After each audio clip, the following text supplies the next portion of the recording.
So, Mary, when I think about our American Girl journey so far, I think of American hero Ariana Grande. Okay, sure. And I was thinking about her big hit of last year, Thank You Next, and kind of how it encapsulates our journey so far. Tell me more. So I still think we're going to end up with Molly. Mm-hmm. Like, I think she's always a match. We know that some of our fans have written some songs about Tia. Sure. We listened and laughed. You're about to get married. Ooh. For Pete, we are not thankful. More on that later. Definitely not. When I think of One Taught Me Love, I think that that's Kirsten. One Taught Me Patience, Felicity. I hope so. One Taught Me Pain, Josefina Montoya. Ooh, yes, she sure did. I mean, so powerful. Thank you. Next.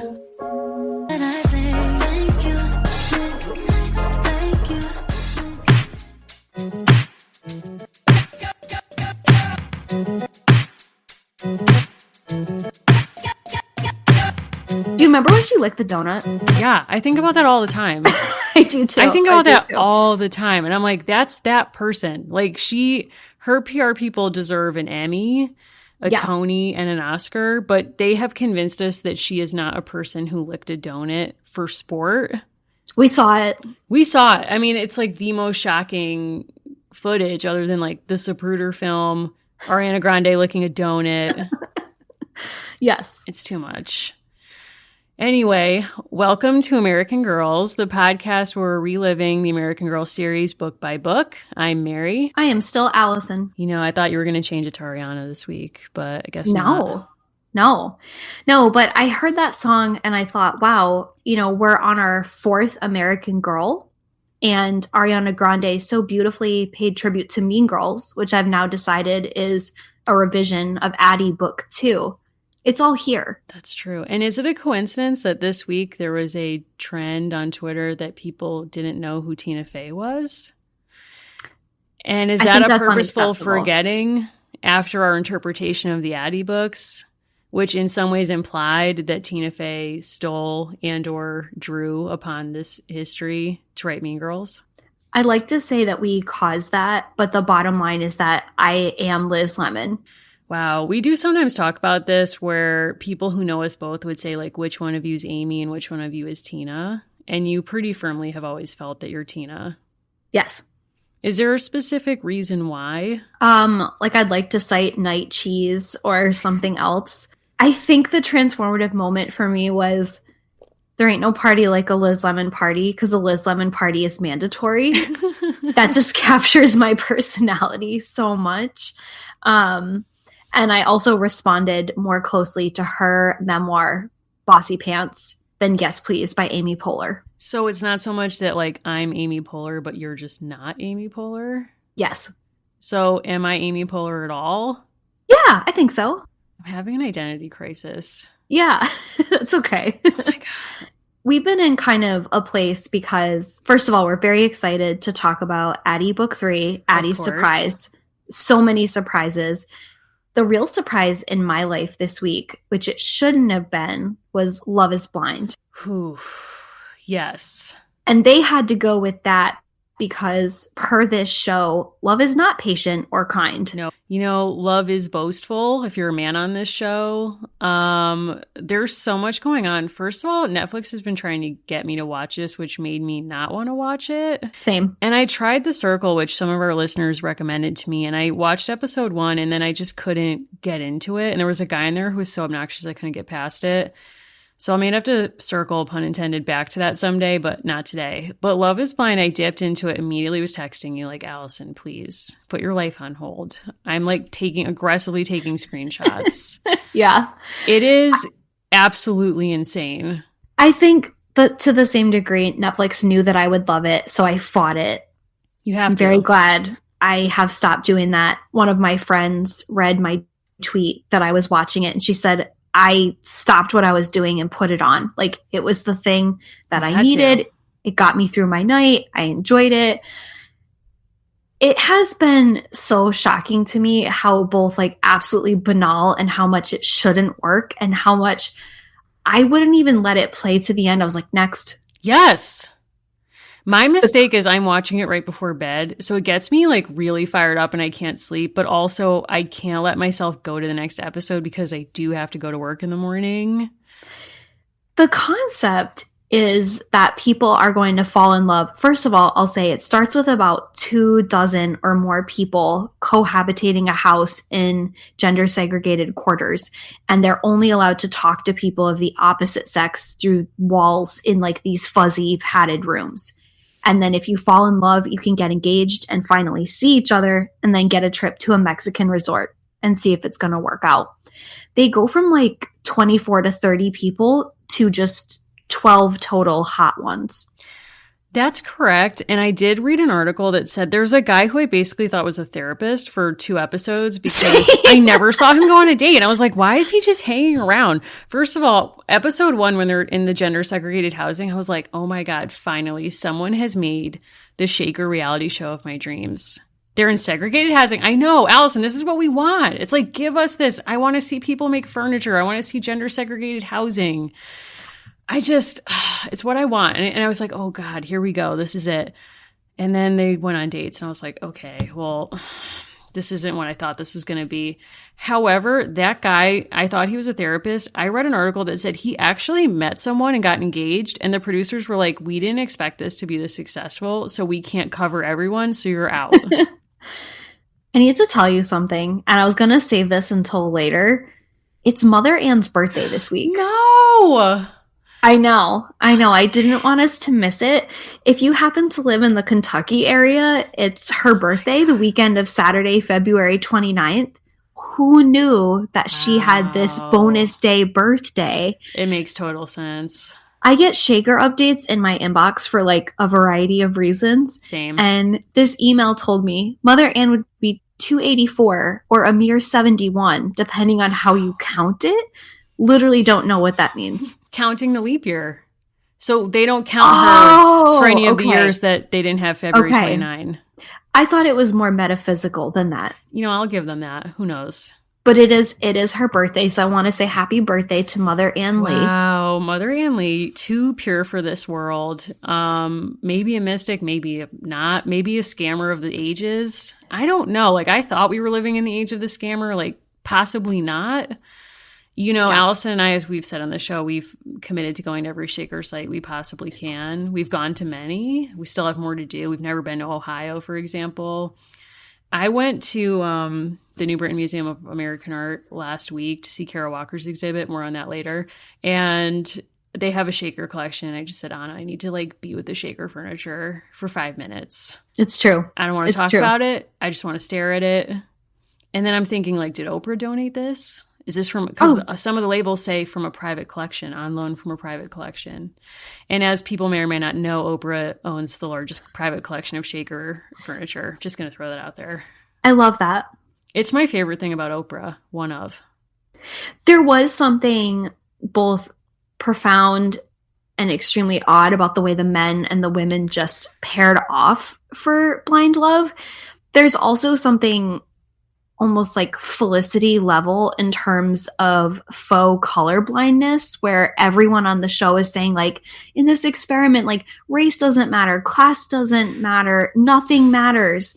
First of all, it always matters, like, and that becomes very clear in people's first conversations. Yes. But they're like, nothing about how you look matters. Like, of course. It always matters. Right. Like, and it obviously plays a role in how you're attracted to someone. And that's not vain to admit. It's like, that's biology. You know, like, of course, we hope it goes beyond that for you. But oh my God, there are so many cringy moments just in the first episode. Barn, aka biggest villain on the show, biggest idiot, is talking to Diamond. And she says, my name is Diamond. And he's like, oh, what strip club do you work at? Just kidding. And it's like, I'm sorry, during Black History Month, we have to see this? Like... I love that you Freudian slipped and called him Barn when his name is Barnett. No, he goes by Barn. No, he does yes, not. He does. Allison. That's it. I'm Googling this. He does not go by Barn. I swear to Dear God. listeners. Barn, Love is Blind. I'm doing a Google search right now. Barn, Love is Blind. Show me the money. Okay, I can't actually tell you what I'm looking at right now because it doesn't support my point of view, and I will not be wrong on this show. I just want to say also, we're living through some complicated times where, like, again, we've mentioned previously, there is a presidential election on the horizon. There's a lot at stake with global warming. By the time this is out, we're basically all going to probably know who Peter picks to be his wife or who acquiesces and accepts a desert proposal. Yes. I just want to say, like, I've never been more and less invested in people's conversations than I have been this season.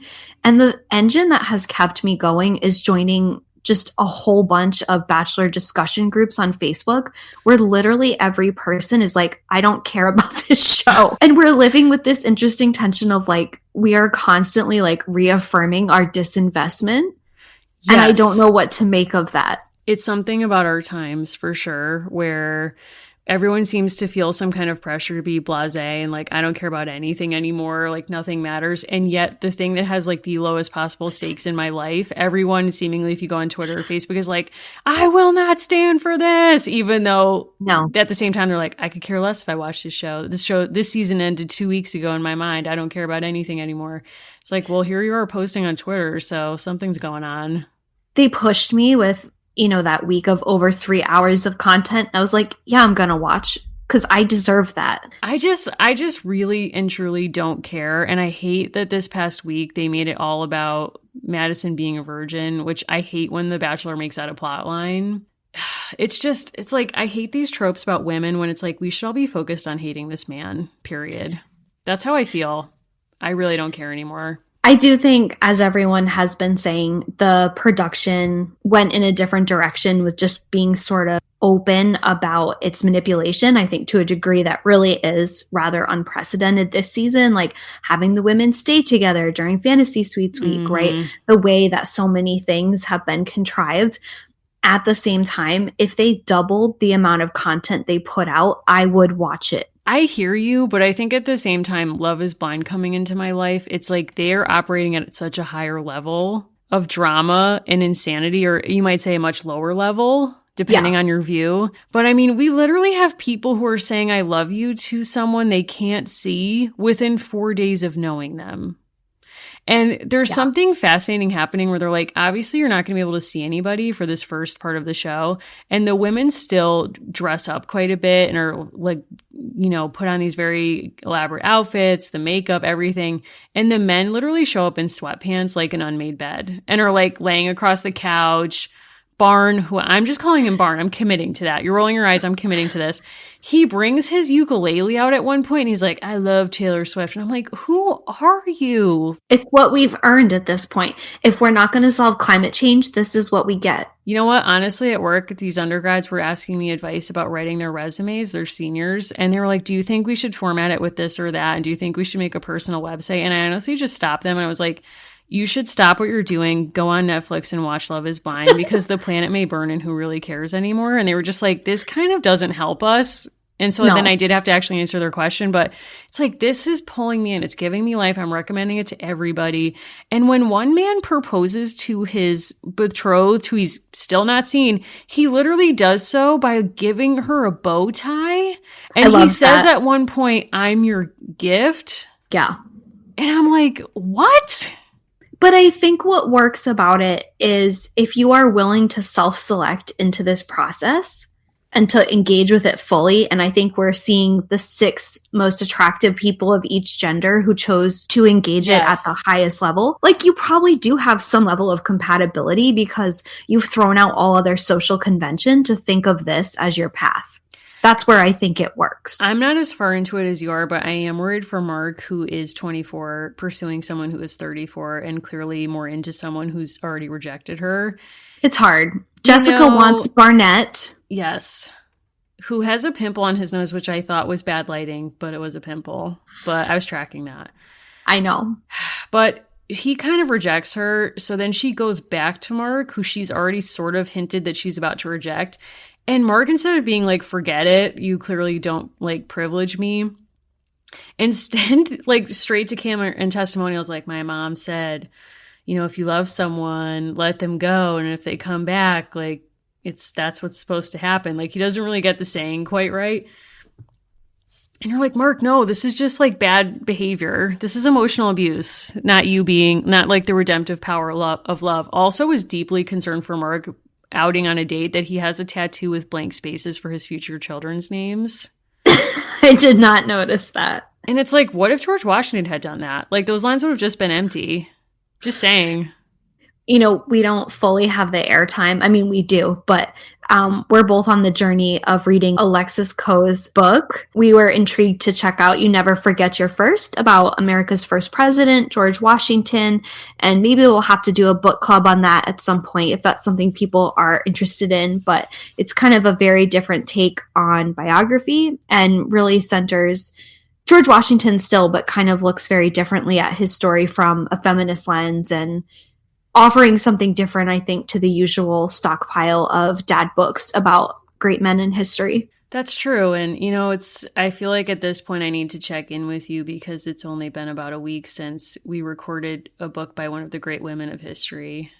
Speaking of our book club, Anne Rinaldi. Anne Rinaldi. If you are not a member of our Patreon, we understand. If you are a member of our Patreon, we hope that you will make time for drums and you will spend some time with us and Anne Rinaldi for the 1-year anniversary of our show. To the dear listeners who have sent us information and intel about Anne Rinaldi and a childhood photo, we thank you. To those of you who are holding back because of NDAs or fear of retribution, we'll support you.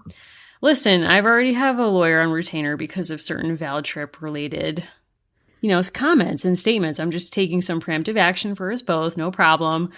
But, I'm going to fold my Anne Rinaldi stuff into that. And I was listening to the 50 Shades of Grey music this morning when I woke up, just thinking about Anne Rinaldi's book. It'll make sense if you've heard the episode. And, I'm still not over it. I'm not recovered. No. And if you have joined our Patreon, a very sincere thank you for supporting the show. Yes, definitely. Much appreciated. We value you, and give us your feedback, your thoughts, your feelings. We can take it, and we may have traumatized you, so that's kind of on us. So feel free to reach out. We do love hearing from you. People are making me laugh so hard. They're sending me like Love is Blind stuff, and I mentioned I'm watching Murder, She Wrote, and I've gotten people sending me like there's an account called Murder, She Wore that's all photos of Jessica Fletcher's outfits. It's amazing. So thank you. There is no murder in this book that we know. Connie Porter. One heck of a tale. We mentioned in the last episode, possibly the greatest Hallmark commercial of all time. And that same level of emotion hit me at different points reading this book. Should we get into it? Let's do it. This episode is brought to you by Podcorn. Podcorn is a marketplace connecting podcasters to advertisers for native podcast sponsorships. What does that actually mean? Well, for our purposes, it means that we don't have to run ads on our show for products and services we don't believe in. We take this community really seriously, so we've in an ongoing way been trying to match with products that actually meet our mission and our values and are things that we're proud to support. So Podcorn has been a really wonderful service where we've been able to log on to their site and find a bunch of advertisers who want to work with us that we're excited to work with as well. If you're a creator and you're looking for brands that you might want to work with, Podcorn is a great option. They have a marketplace mission to give podcasters transparency, creative freedom, and control. And you never give up exclusive rights to your podcast. Click the link in our show notes to learn how to sign up and to learn more about Podcorn. That's right. So just head over to podcorn.com and get started today.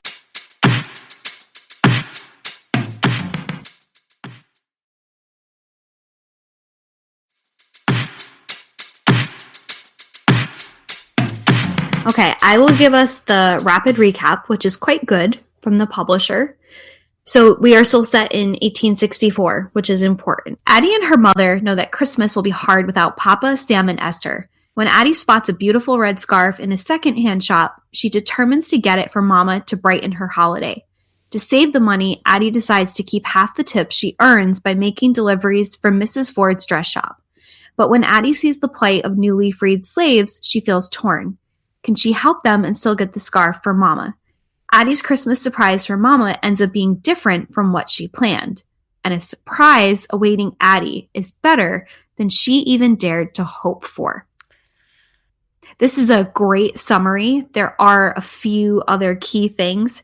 a good amount of this book takes place both in a church and around the church, of which now they are part of that community in a very meaningful way. We also get Addie's first radicalized moment where she's against capitalism. More on that later. Ooh. But I think a key thread of this book is Addie, pretty quickly into being in Philadelphia, is on the other side of greeting refugees, people who are fugitives from slavery who are coming to Philadelphia. And the real climax of the book is that the father does return. So they are at this Christmas pageant, and Addie and her mother get to see the father again. And it's very exciting. Yes. That was a nice surprise because I didn't remember when he returned. So it was nice to kind of live that a second time that felt like the first time. Agreed. Yeah. But I mean, it's kind of difficult with these books because even when there's moments of joy, as there are in this book, quite a bit, it's also just tinged with sadness because of the reality of Addie's life. So it's hard, even in a book that's meant to be celebratory, to feel a true sense of joy. Like at one point in church, they sing Joy to the World, or they're practicing Joy to the World to sing it at church on Christmas. And I just remember thinking at that part in the book, like, this is not a word I would associate with Addie's world at this stage. Right.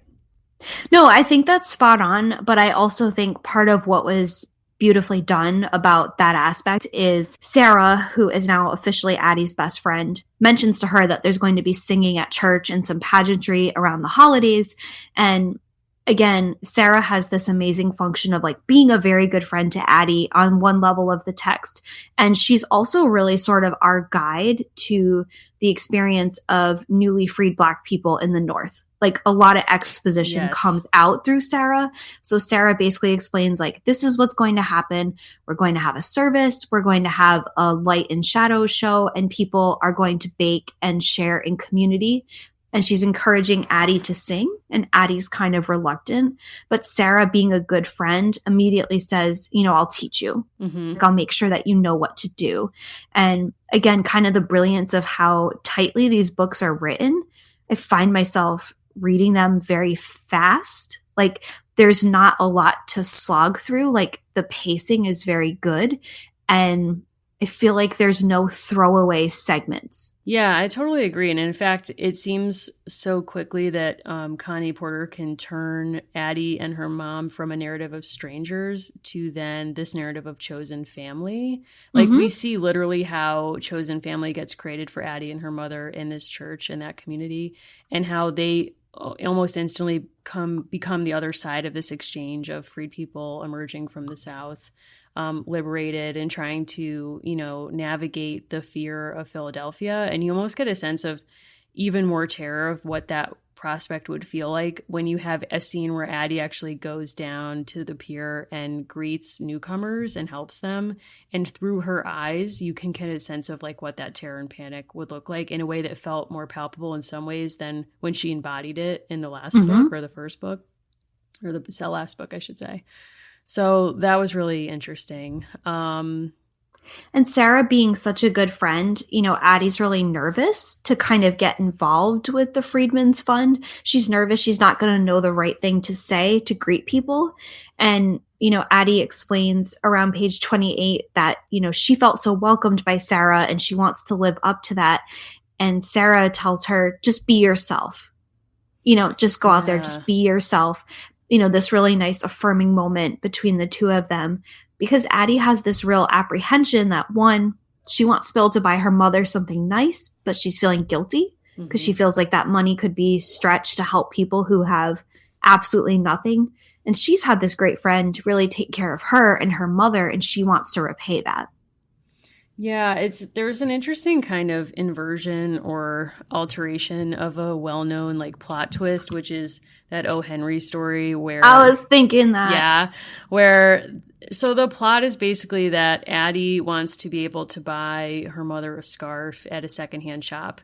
The mom is also saving for a lamp, and then they go to church and the mom is like, wow, we really need to give our savings to the Freedmen's Fund. And then Addie feels a lot of guilt and then gives the money she was kind of saving for the scarf also to the Freedmen's Fund. And then it's Mrs. Ford, who owns the dress shop, who then gifts them with a lamp and with fabric that Addy could then use to make the scarf for her mother. And it's kind of like thinking about how that plot line is altered to kind of mimic that O. Henry plot line of, I think it's the woman who sells her comb. She sells her hair to buy the guy a watch chain, and then he sells his watch to buy her a comb or something like that. Like, what does it mean to have this kind of white person like intervening in what is normally a plot line between two characters, to have like a black mother, her black daughter, and the white person who is helping them, air quotes, helping them and employing the mother, be like not the savior in this situation, but the person with the economic power to kind of give both gifts. I kind of felt like in that particular instance, this is the first time they've really caught a break. Yeah. So Mrs. Ford has not really been the nicest, right? Like, and Mrs. Ford is still getting a lot more out of the relationship than one might think. Like, there's a part where Addy is very excited because she is going to get to sit with her mother in the afternoons and to do stitches with her. And I think you're supposed to read that from her 9-year-old's perspective of like, oh, I get to go to work with mom. The reality is it's really cold. And so they're kind of conserving heat by all staying together. And she's doing extra work for free. Right. And the reason Addy doesn't want to be upstairs is because Mrs. Ford is like not a great landlord and has like them living in a garret with a window that doesn't close in the middle of winter. So she's like, oh, I'll throw you this bone. You can sit down here with us where it's warmer and like also make me money by practicing stitch work on this apron. So to me, it's like the benevolence of Mrs. Ford isn't super convincing, nor do I think Connie Porter intends it to be. Like, no. I think she wants to point us to that. And in fact, there's a scene on page 18 that was actually made me really sad where Addy is saying, the mom has previously told her we can't light the stove until I'm making dinner because we don't have enough coal to get through the week if I keep it lit, you know, through the night or in the mornings when you wake up and you're cold. And so Addy gets home from doing deliveries and is like, can I light the stove upstairs now? And Mama says, nope, you know, I don't light the stove until I start cooking supper. I'll be up as soon as I finish this sash. And so Addy kind of is sadly like, okay. And Mrs. Ford says, how is everything up in the garret? Now, we know that they're living in a garret where the window doesn't shut. Like, that's the opening scene. There's snow coming in and they have to try to like bridge the gap between the sash and the wind and the wall. But Mama answers, everything is fine. We get by. And then as Addy goes up the stairs, this is what was heartbreaking to me. There's a quote, we get by, Addy said softly to herself as she climbed the stairs. Mm. And the fact that in this literally the same page, she mimics this performative kind of phrase that her mother uses to acquiesce her white boss. And you just feel her internalizing that almost kind of double consciousness or that performative nature of how to kind of acquiesce or please the white people in your world to kind of just literally survive on the most basic level. It just made me so sad to see a child have to do that and to learn that skill. I also felt like they brought up coal so much because now coal is thought of as kind of the classic, like, quote, bad child gift. Whereas historically, like, children actually did receive coal in indigent families as a help. Right. Right. And so I think part of what was interesting is like probably speaking to that like traditional middle class reader of Pleasant Company or American Girl.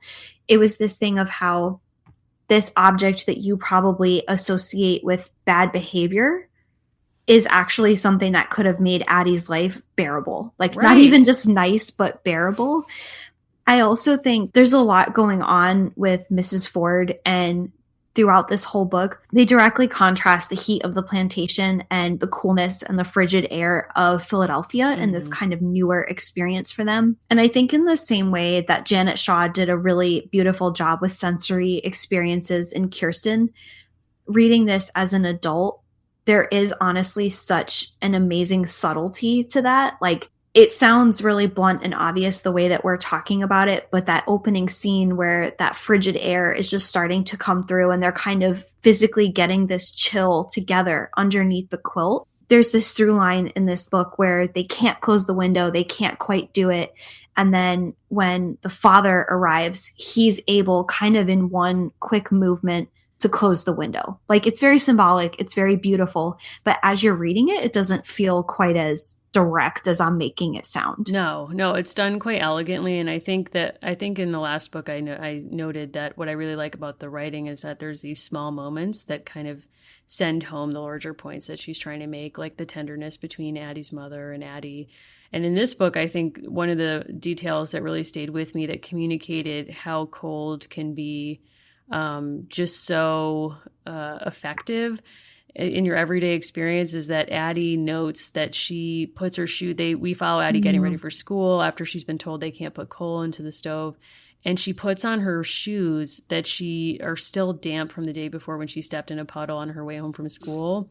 And it's like, that's a feeling every reader has, even a child reading this book, of like when you step in something wet and then you have to walk around and your sock is all soaked, and how just kind of annoying on a low level that is. But thinking about those low level grievances are an entry point into helping ground you to be with Addy on her journey, even as we watch her walk through things that none of us can understand or relate to. So it's very subtly done, and I think very good writing choices. When the dad does arrive, he explains what's wrong with the window, like using window terminology like sash, which we don't really need to know. But he says, it needs a new sash. I can make that, but it should be warmer in here now.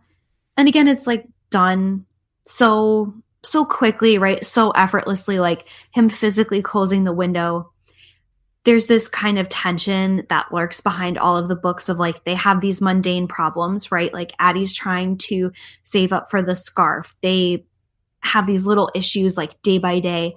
But the bigger thing, which I think I've kind of been like surprised by how good of a job it's at the forefront of your mind the whole time you're reading. Addy constantly kind of brings up to her mother, like, aren't you worried about Esther? Like, aren't you worried about Papa? Aren't you worried about these people?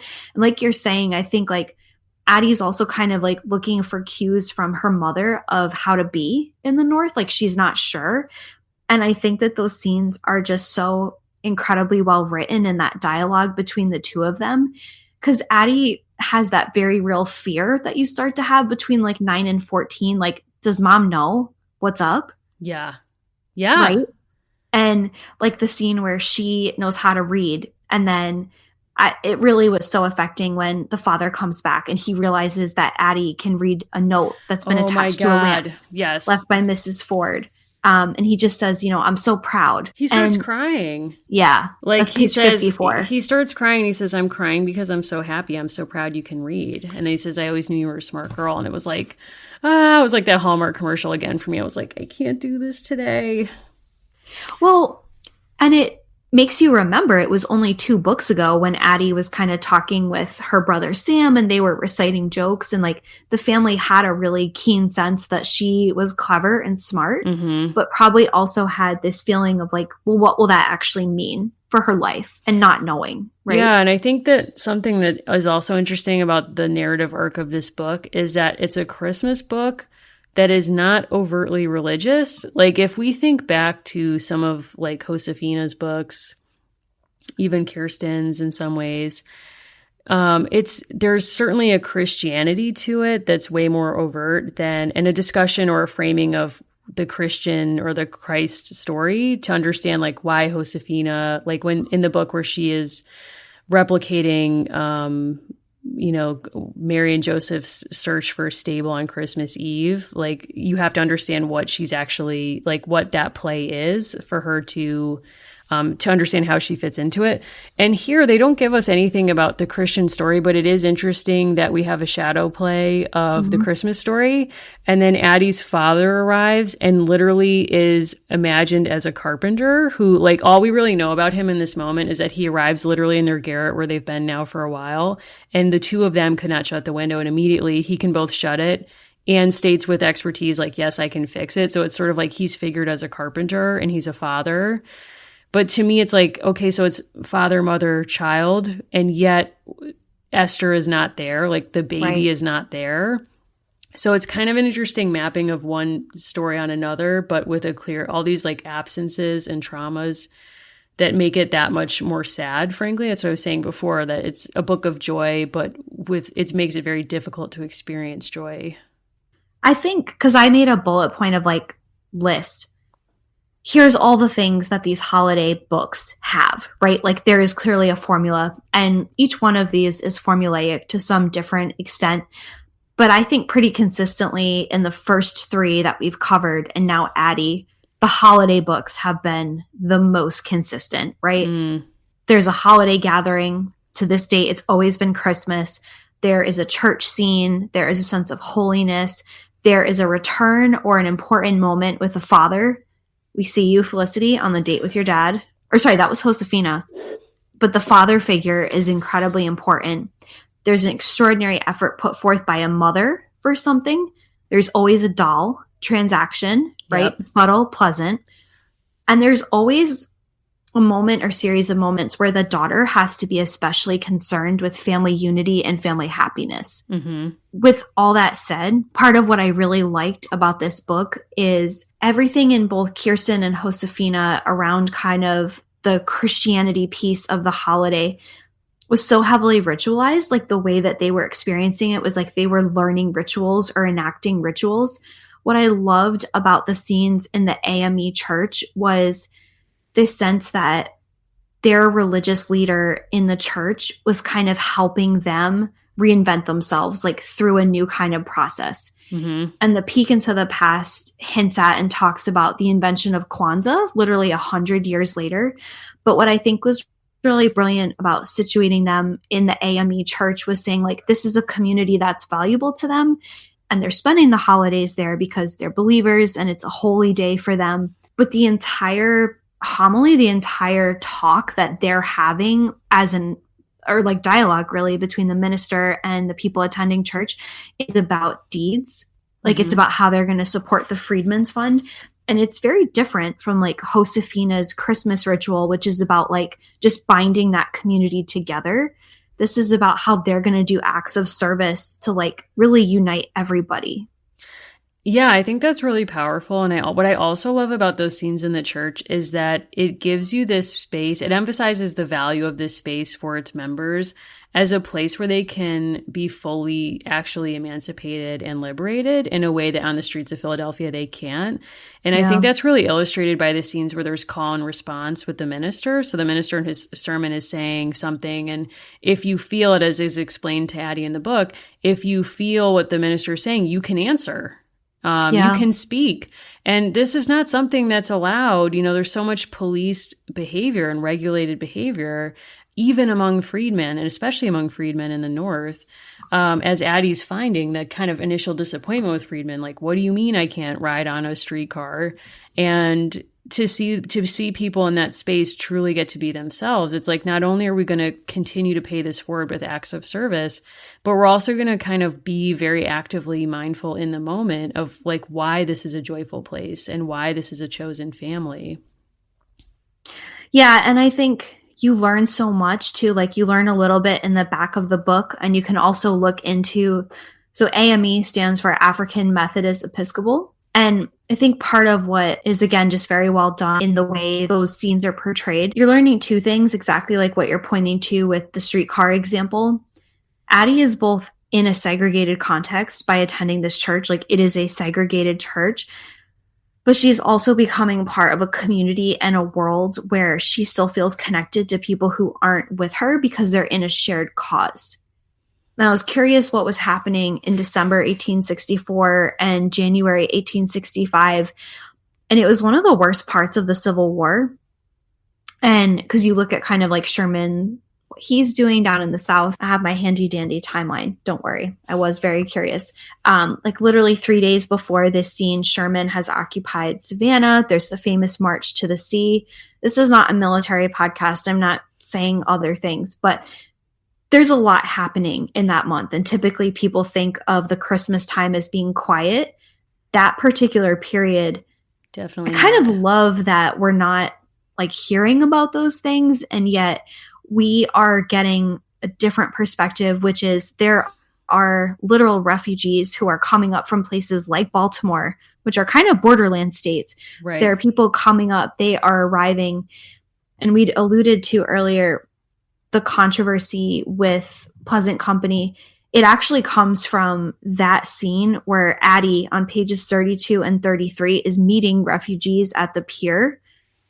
That is where there was a breakdown between the team and Pleasant Company's end and Melody Rosales about the illustrations. So can you say more about that? Yeah, absolutely. So she writes a bit about it on her website.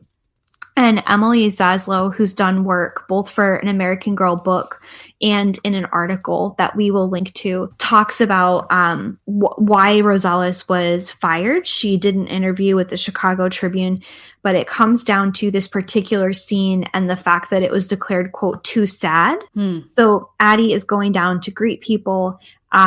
According to Aisha Harris's article and other primary sources, Rosales says that Pleasant Company told her to make it happier and to have the woman, quote, smile more. And Connie Porter, again, according to the Aisha Harris article, says that there were meetings between the board and Pleasant Company, and that Rosales did not want to add happiness where it didn't make sense. And the quote is, "Joy might come in the morning, but it's not coming when you're tired and you're hungry and you've left behind family members." And then she was likening it to other images of refugees that they were seeing coming in off of boats from that time period. And again, just to continue Porter, Pleasant didn't mean ill or even the art director. It's just that they're trying to tell the story in a certain way and they're careful about what they're putting out for young readers. But Pleasant Rowland also said to her, "I'm not paying you to be a historian. I'm paying you to be a pair of hands." Good God, Pleasant.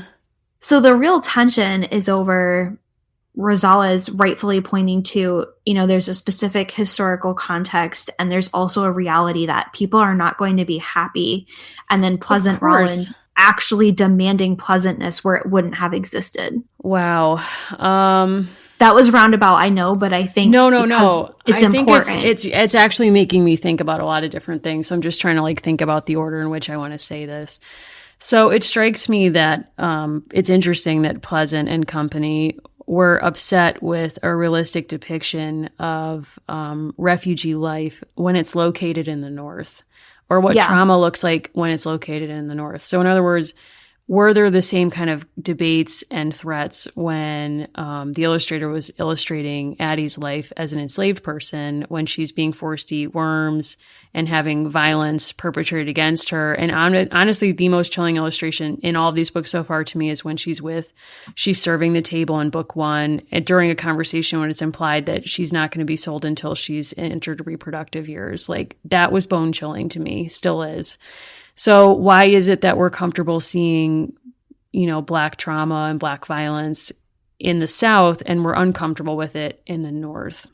And I think there's a lot invested in this book. I think you can see that tension come out because in the back, there is a passing reference to the fact that the Civil War was just not as bad and did not really affect people in the North. And I'm not trying to say that there are comparable experiences. Again, we're literally talking about places like Savannah, like Nashville being invaded. At the same time, for people living particularly in urban areas who are suffering a lot because of the economic turmoil of the Civil War, I think that's totally unfair. Yes. It's not great for Addy. No, life is not good for Addy in the North. I mean, it's she's a child and she has to, internalize messages we get by, coded language, ways of performing that certainly she did in the South. But it's her life in Philadelphia is not a cakewalk. I mean, she's living with overt racism, seeing the limitations put on Black people in this urban area that she associated with freedom in its absence. And I think it just kind of gets at what is the role of this book? What are the roles of these books according to Pleasant Rowland versus someone like Connie Porter or the illustrators? How did they go into this thinking about how they hoped it would reach readers, and not only what kind of vision of the past they would present, but also what message it would send home about the present, because certainly race is not something that was, air quotes, solved by the Civil War, even though there certainly were historic interpretations in the 80s and 90s that somewhat suggested that by conservative historians who didn't really want to deal with that. If you look at how people date the end of Reconstruction, it tells you a lot. about kind of where they're coming from. But I want to just read this quote and I read this essay by Zadie Smith. That's a review of Kara Walker, the artist I mentioned earlier's work. And she starts off by doing an analysis of a piece that Kara Walker did called What I Want History to Do to Me. And it's an image, kind of almost cartoon image, of a white woman in an antebellum era dress and a black woman. And they have a rope tied around their waist and they're walking away from each other. And so even as they're walking away from each other, the rope is tying tight between them, emphasizing their physicality and sort of like eroticizing them.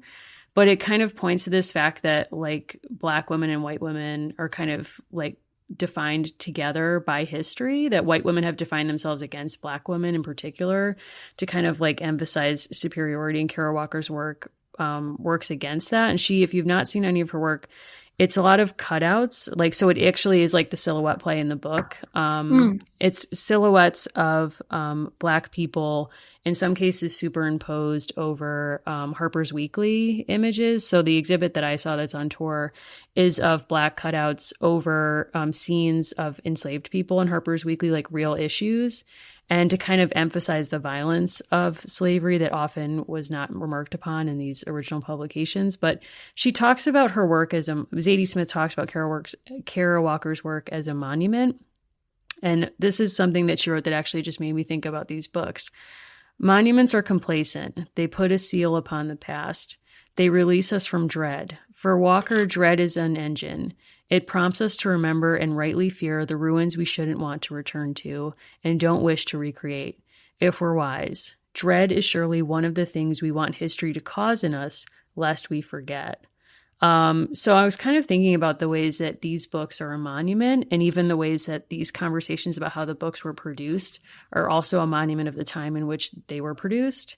So this conversation about the illustrations can maybe tell us something about the 90s.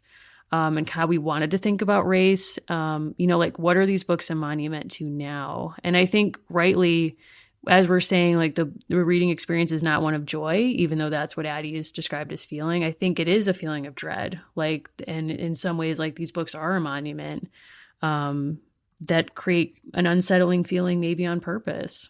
If you read Addy's tagline, so her tagline is Addy, a proud, courageous girl determined to be free in the midst of the Civil War. When I first read that, I thought, oh, well, that really only applies to book one, right? Because she self-liberates in book one. But the more you read these books, the more you realize how accurate that is, because it's not about that struggle only of liberation. It's about what that will actually mean. And this book has many, many times the phrase that freedom isn't free, articulated by different people in different ways. Chapter 4 is called The Cost of Freedom. Part of what I think this book does very well is it points to something we have briefly mentioned before, which was this economic piece of liberation, which was, and Ta-Nehisi Coates has written about this a lot, people had to financially invest in their own families and to invest a huge amount of money, not just energy, not just emotion, into literally freeing other people that they knew. And you see this with the way that pretty much immediately Addy and her mother are involved in other efforts for freed people, the same way that Sarah and her mother was doing. And they're already investing in other people's freedom.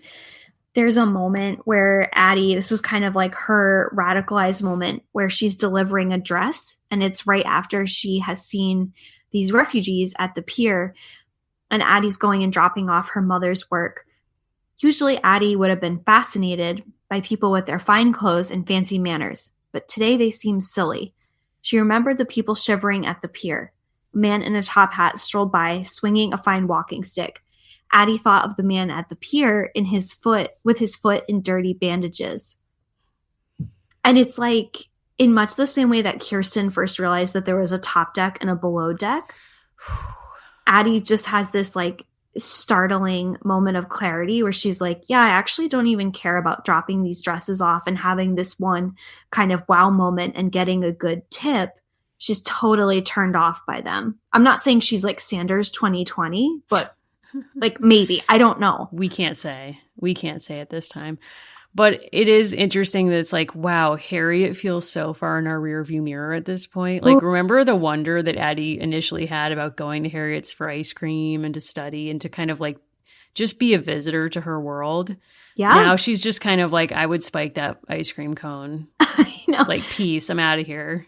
She's like, I want freedom, not ice cream. I want both for her. Yes. I think the way that was done, and again, if you're not rereading this with us, I do totally understand, like, we all have a lot going on in our lives, but in terms of literature, the subtlety of the writing is so good and so important.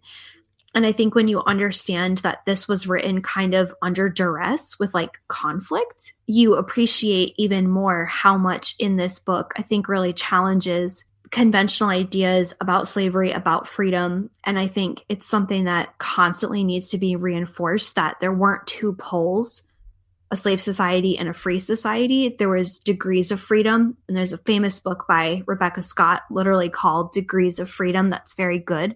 But this notion of like people are constantly renegotiating and reengaging in struggles to be free. And the church is just one place where Addy is kind of starting to work with other people to figure that out.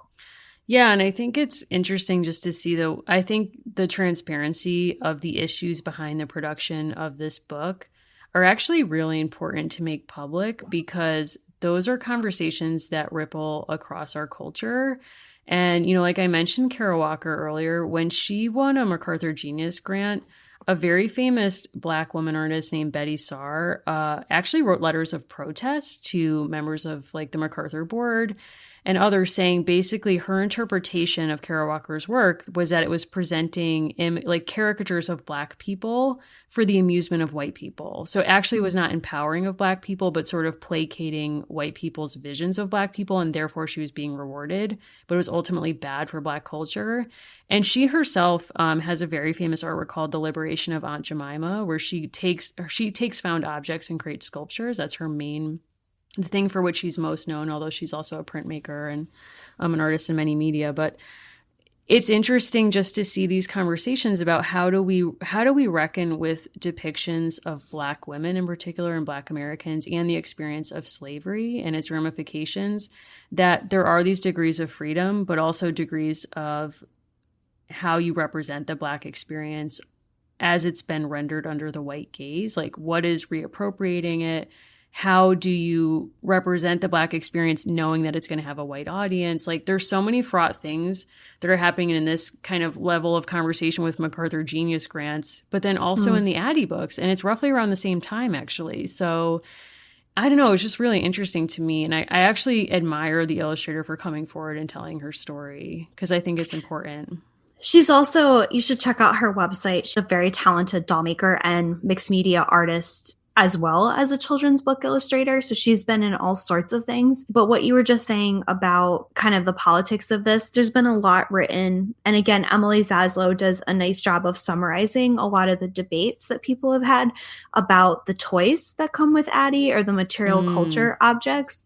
So the amount of things that you could get 20 plus years ago, sorry, not 20, this is not a math podcast, but in the early 90s, the amount of things that you could purchase to go with an Addy doll, there's a very tiny fraction still available today. So there was like a whole range of objects. Among the things that you can still get or could still get when she was writing is a quilt based on an authentic 1854 quilt, so based on a real object. You could still get Addy's lunch pail. You could get cookies that spelled out love. But, and this is Zaslow writing about this, again, summarizing what others had done with Mattel and Pleasant Company, you can no longer get what they refer to as meaningful semiotic markers of her story. So the things that are actually like really specific. She gives a few examples. You can no longer purchase the Mancala, which she notes is an African game that was brought over as part of the Atlantic slave trade. And it's described here as identified as a tool for teaching children about African contributions to math. They caught that. There are other things that you can no longer get. So other discontinued objects, including Addy's sweet potato pudding kit, which is central to the last part of this book where the mother is making that. You can't get her school supplies or school desk. You can't get her gardening supplies, sled, thread, puppet show kit, table and chairs, or bird and bird cage. Oh my God, what? So basically anything that actually had real significance, you cannot get. They were discontinued. Why? What is the official reason for that? So it doesn't say, but there are kind of other things that are talked about in her work and other works that in much the same way that people have speculated quite a bit about Cecile, which was the first multiracial doll and mixed race doll that was actually put out by the company. She was discontinued very quickly in the context of this company. It's a corporation that is going to make decisions, you know, I think with the language of it being about business, but we have to look at what Pleasant and others said about, you know, quote, like just being afraid it wouldn't sell well.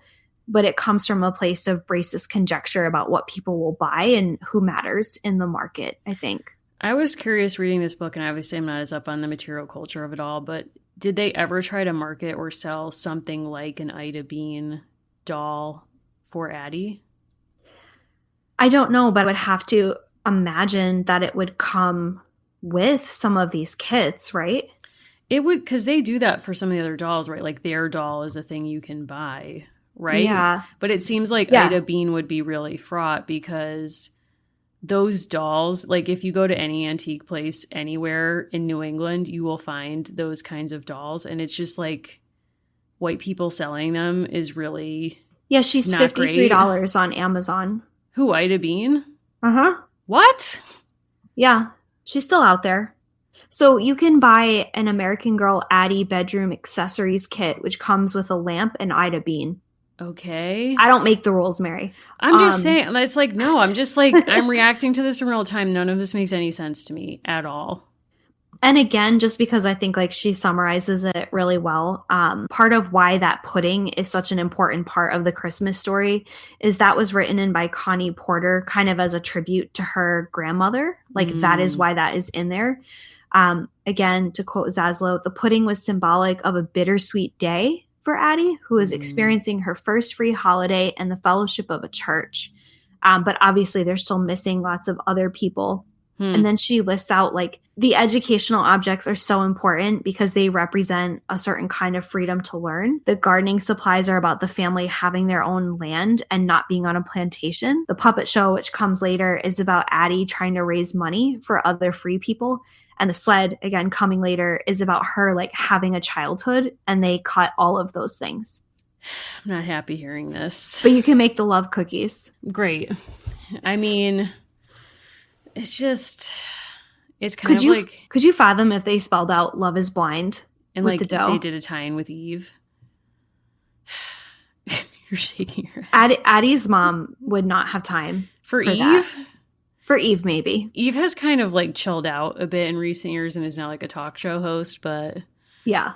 I remember Eve of Who's That Girl era, a classic jam for the ages. I work out to that still. It's a great song. I don't doubt that. I wanted to play Love is Blind on this episode, and then I looked up the lyrics and I was like, oh my God, I did not remember how violent this is and traumatic, and I can't handle that today. I do just want to make sure we include one more quote from Melody Rosales, who I think is amazing, because I kind of just like love the way that she talked back against this major corporation and the juggernaut that is Pleasant or unpleasant.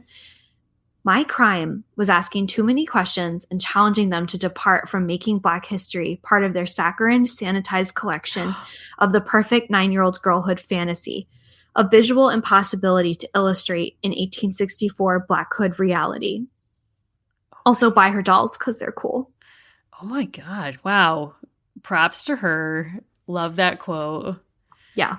I mean, I think it just kind of gets back to like this idea of like monuments being something that should inspire dread and not just commemoration or like feel good feelings, but also that books should do that too. Like, and maybe we should trust kids to be able to sit with some difficult feelings in a reading experience and trust that, you know, with an adult who cares for them, who can help them process that in a responsible way, that not only can they handle it, but they might actually grow from it And, you know, like life is complicated enough. Like I don't really buy like dumbing stuff down for kids all the time. I think that's a mistake. But it does seem like children's lit has come a long way since then and kind of like giving kids credit for being able to handle more than maybe we thought they could in whatever year this was. Now, I was thinking of two academic books while I was reading this, one of which was Michelle Mitchell's African Americans and the Politics of Racial Destiny After Reconstruction. That first part is called Righteous Propagation. That's an excellent study. Mary Farmer Kaiser also wrote a book about the Freedmen's Bureau, and she writes specifically about freed women. That said, feel like part of what this book captures so well is that experience that Addy has of being still in such a vulnerable state herself, and the extent to which she and her family and this community that she's part of are giving everything they have to ensure that other people can be more comfortable. And pretty much every major study of this period has borne out the amazing generosity of people who had almost nothing to support other people. And I think that that scene of refugees within their own country, I think, has so much resonance today. Totally. And I think something that I was thinking a lot about this book was that the doll being named Ida Bean made me think that this is Connie Porter winking at Ida B. Wells. I would love that. Who was born roughly around the time of the setting of this book, born into slavery, and then obviously had a very momentous life as an activist in many different areas, obviously raising awareness about lynching.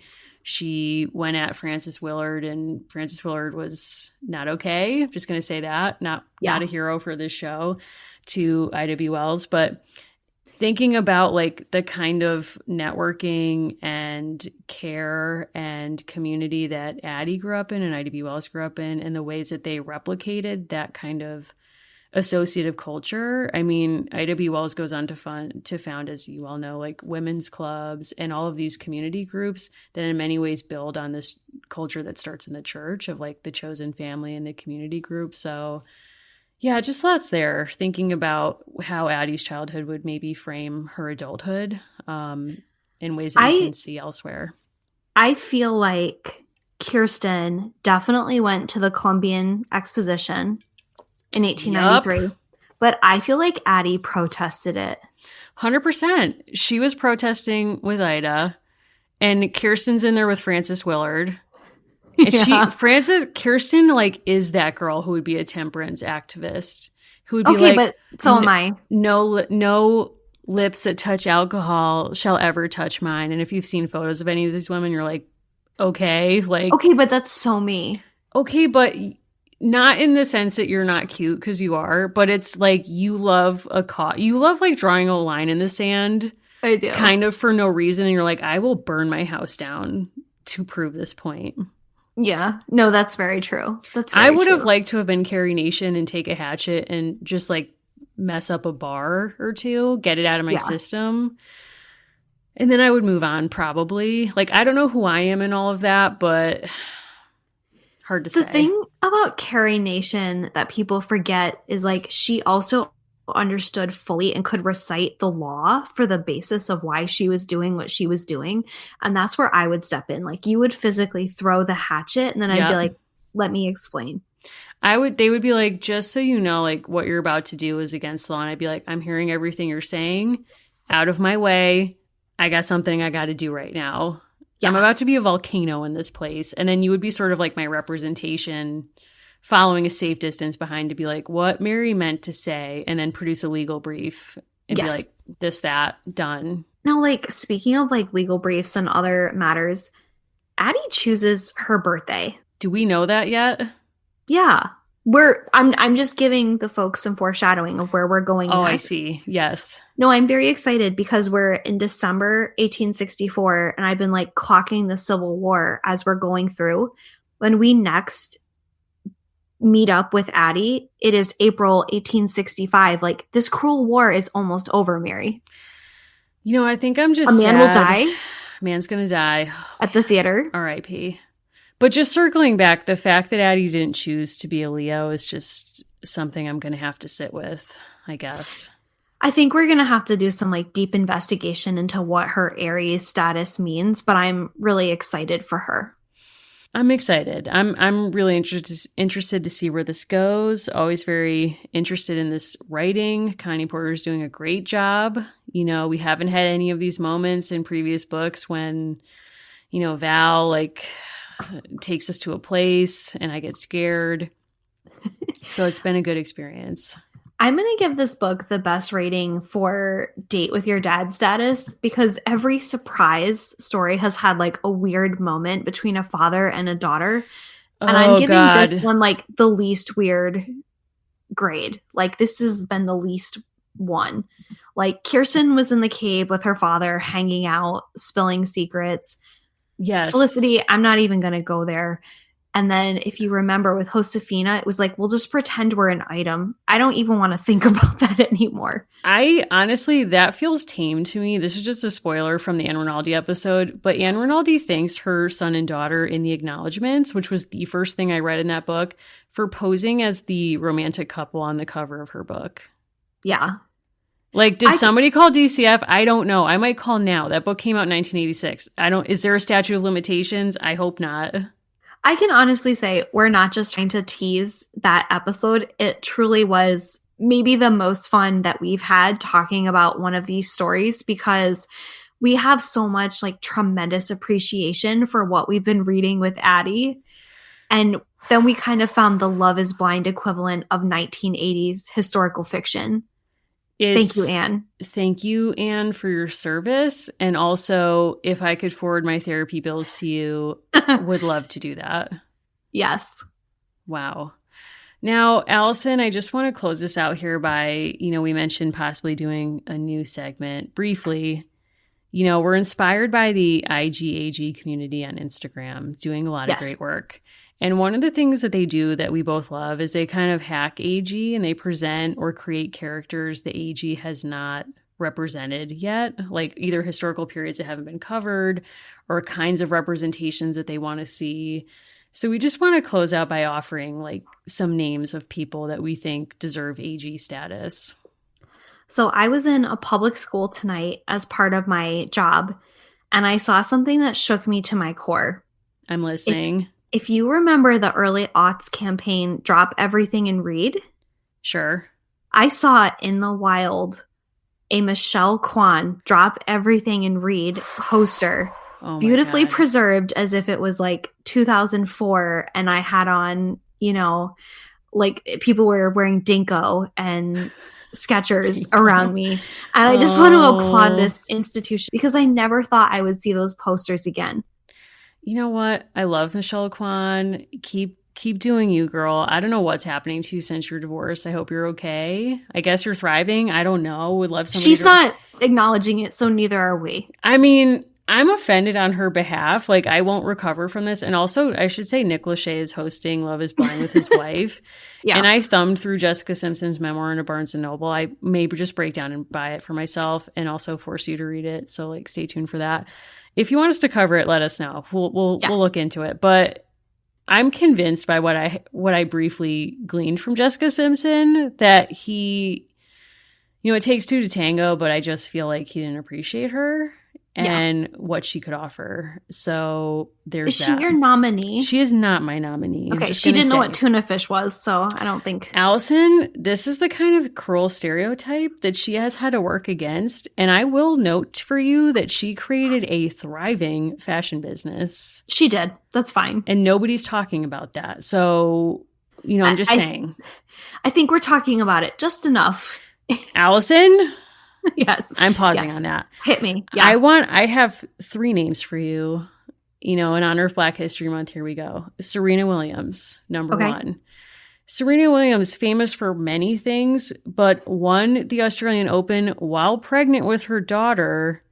And like essentially her initials point to that fact because she will never let anyone forget that. Yeah, I won the Australian Open while I was pregnant with this child. It's also because her husband is Alexis Ohanian. Doesn't matter. Like she's considered a junior. They call her a junior. Okay, but the main point is, yes, if you will follow me, like we do not have any enough conversations about this woman excelling at this level. while bringing a life into this world. Like, I'm sorry, I'm grading her on a different scale. Like, I can't fathom her. We're living on the same planet at the same time. It's beautiful. Serena Williams, number one. My next pick is someone who's already passed, R.I.P., Shirley Chisholm. Okay. You made up this segment 60 minutes ago, but you clearly had thought about it. No, I hadn't. I had these three names. Prepared. My last one's like not real at all. Oh, is it Katherine Johnson who passed away this week? No, that is a real one. That's a good one. Yes, yeah, we should honor her. Thank you, Katherine Johnson. Last one is Tyra Banks, and it's just because somebody reminded me this week of her smizing freak out when she was like, I was posing on 9/11. Like, what were you doing? No. That's it. And this is not a nominee, but I did find out this fact today that I'll share with you, that New York of VH1 fame is Drake's stepmom now.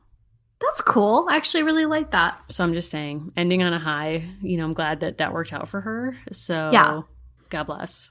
We've come full circle from Ariana Grande to Drake's stepmom. Mm-hmm. If people have other folks they want to nominate, they should absolutely feel free to drop us a line. Yeah, we'd love to share them. That'd be great. American Girls Podcast. If they want to follow us on Twitter, we are reachable at A Girls Pod. You can also reach out to us on Instagram at American Girls Podcast. And you can follow me by just looking at my first and last name on all the socials. Very official. You can follow me on Twitter at Mary Mahoney123 or Instagram at Mimi Mahoney. And once again, thank you genuinely to everyone who has been supporting our Patreon and to everyone who reaches out to us, even just to say like something they enjoy about the show or something it makes you think about, or sending us a link to a story you think we might like, or something funny on Instagram. It genuinely does brighten our day. So thank you so much. Yes. And when we catch you next time, it will be Addy's birthday. Can't wait.